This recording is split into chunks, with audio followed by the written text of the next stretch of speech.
tetapi pula manusia tersebut sampai pada komitmen untuk apa sebenarnya yang diciptakan oleh Allah Subhanahu wa Ta'ala dalam dunia ini. Bukankah Allah Ta'ala mengatakan bahwa khalaqul jinna wal insa illa liya'budun? Tak kuciptakan jin dan manusia melainkan hanya untuk beribadah kepada-Ku. Oleh kerana itu Allah katakan manusia ini benar dalam keadaan yang sama. Maka hadirin yang dimuliakan oleh Allah Subhanahu wa Ta'ala, sebalas sejenak kita merenung, kita pandang hari ini diri kita. Kita perhatikan tangan kita saja. Tangan yang dulu mungkin kekar sekarang sudah mulai melisut. Kulit yang dulu tegak hari ini sudah mulai keriput. Dulu kita kuat, tapi hari ini kita sudah semakin lemah dan mudah hilang. Dulu kita yang pergerakannya cepat, hari ini kita sudah mulai melambat. Kita yang dulu sehat walafiat, coba kita sadari hari ini, setiap kita tentu memiliki riwayat penyakit. Ada saja penyakit yang menderita. Beragam macam, yang artinya semuanya itu mengingatkan bagi kita bahawa kematian telah dekat bagi kita.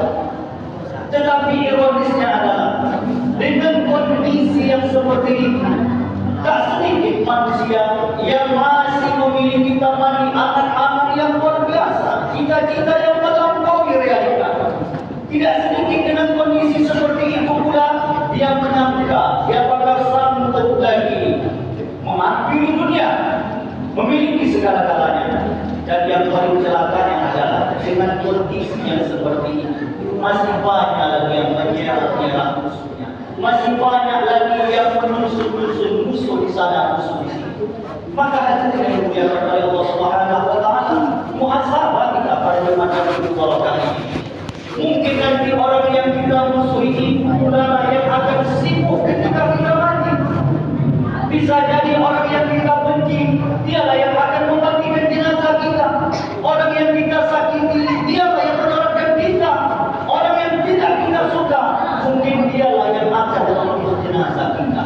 Maka sekali lagi perbanyak kita merenung dan perbanyak muhasabah kita pada hari Jumat untuk hadirin yang dimuliakan oleh Allah Subhanahu wa Ta'ala.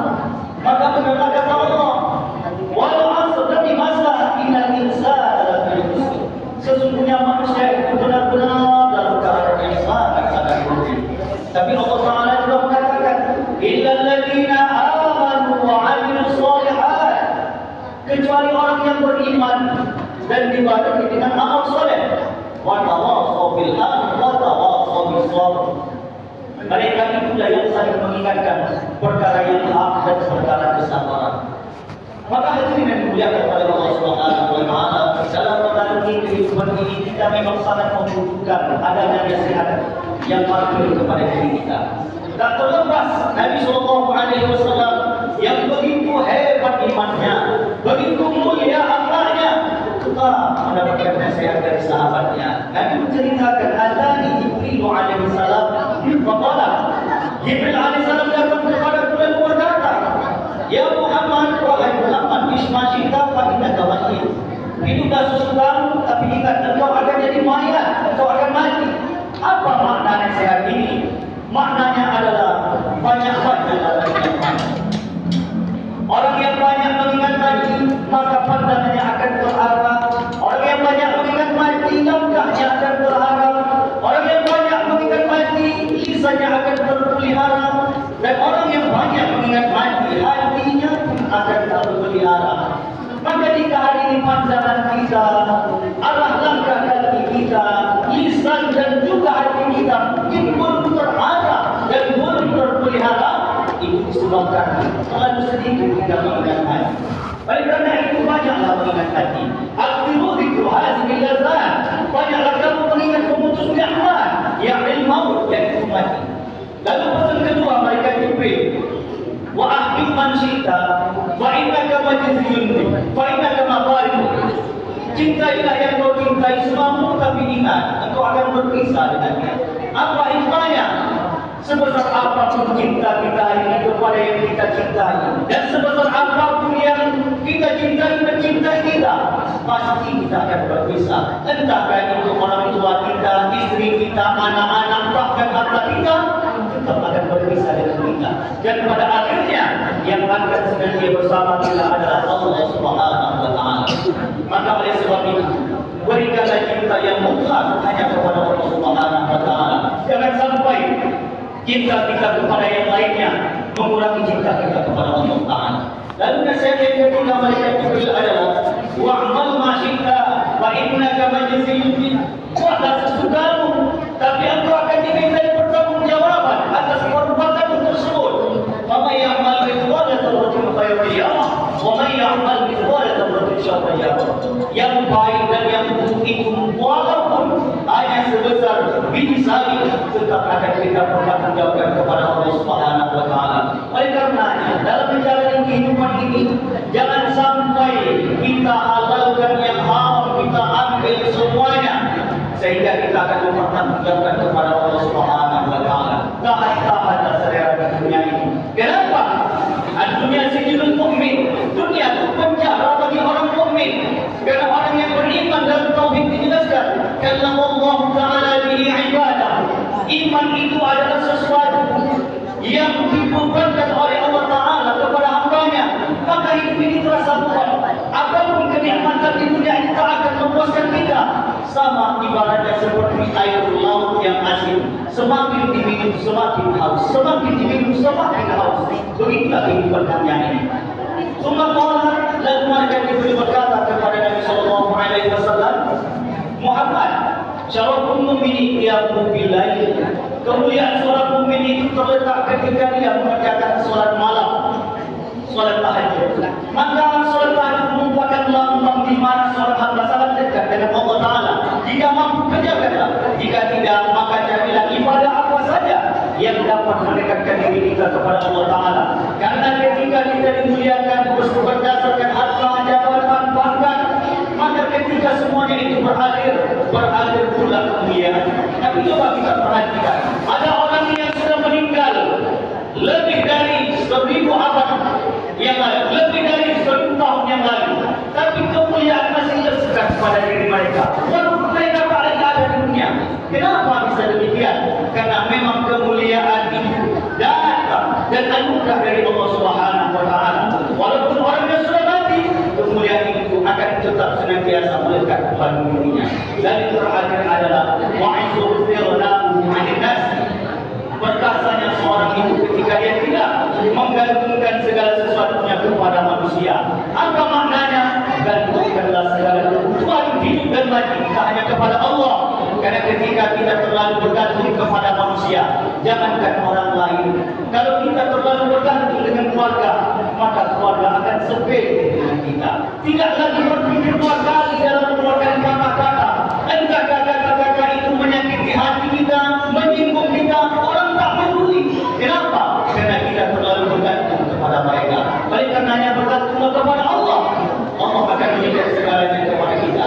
Inilah nasihat malaikat Jibril kepada kita, kepada Nabi sallallahu alaihi wasallam, yang mana itu sebenarnya adalah merupakan nasihat bagi kita semua. Dan mudah-mudahan kita dapat mengamalkan nasihat tersebut dalam kehidupan kita. Dan semoga kita mati kelak dalam keadaan husnul khatimah. Amin ya rabbal alamin. Barakallahu fi wa lakum bil Qur'anil azim.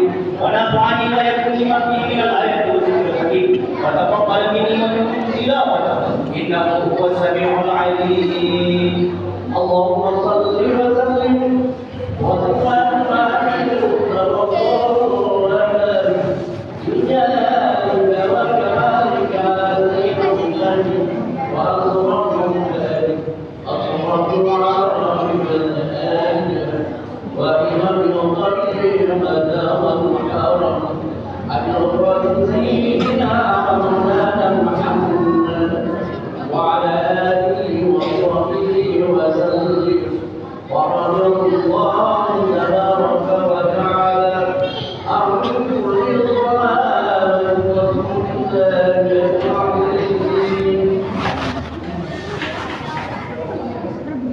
Alhamdulillahilladzi akramana bil Islam wa salatu wassalamu ala sayyidil anam wa ala alihi wa ashabihi wa baraka.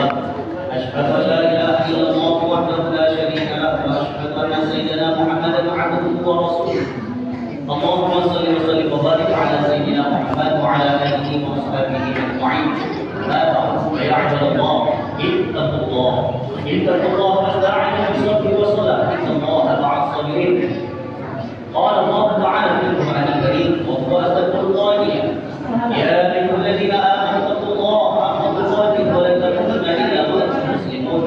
وقال تعالى في آية أخرى إن الله وملائكته يصلون على النبي يا أيها الذين آمنوا صلوا عليه وسلموا تسليما. اللهم صل على محمد وعلى آل محمد كما صليت على إبراهيم وعلى آل إبراهيم وبارك على محمد وعلى آل محمد كما باركت على إبراهيم وعلى آل إبراهيم في العالمين إنك حميد مجيد. وارض اللهم عن الخلفاء الراشدين سيدنا أبي بكر وعمر وعثمان وعلي وعلى بقية صحابة رسول الله أجمعين والتابعين ومن تبعهم بإحسان إلى يوم الدين. اللهم اغفر للمؤمنين والمؤمنات والمسلمين والمسلمات الأحياء منهم والأموات إنك سميع قريب مجيب الدعوات ويا قاضي الحاجات يا مجيب السائلين يا رب العالمين. اللهم يا مقلب القلوب ثبت قلوبنا على دينك وعلى طاعتك. اللهم اغفر إخواننا المسلمين والمسلمات والمجاهدين في فلسطين وفي غزة وفي كل مكان برحمتك يا أرحم الراحمين. ربنا آتنا في الدنيا حسنة وفي الآخرة حسنة وقنا عذاب النار. عباد الله إن الله يأمر بالعدل والإحسان وإيتاء ذي القربى وينهى عن الفحشاء والمنكر والبغي يعظكم لعلكم تذكرون. واذكروا الله العظيم يذكركم واسألوه من فضله وذكر الله أكبر. الله أكبر الله أكبر أشهد أن لا إله إلا الله أشهد أن محمدا رسول